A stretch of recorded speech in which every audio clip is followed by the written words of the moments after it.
या ठिकाणी खूप गवत झालं होतं, ते सर्व काढून वगैरे एका साईडला टाकेल आहे.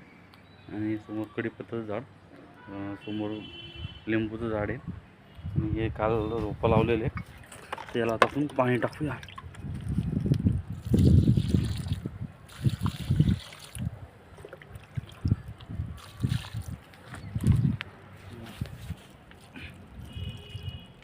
सीताफळाचे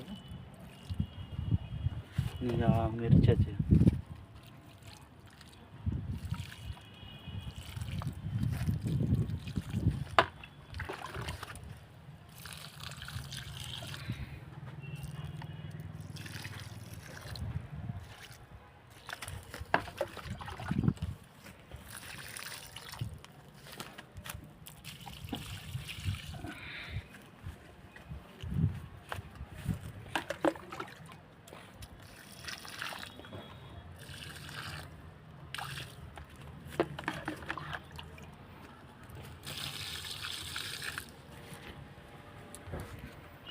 बघितलं का नाही, झाडं लावायची फळं खायची.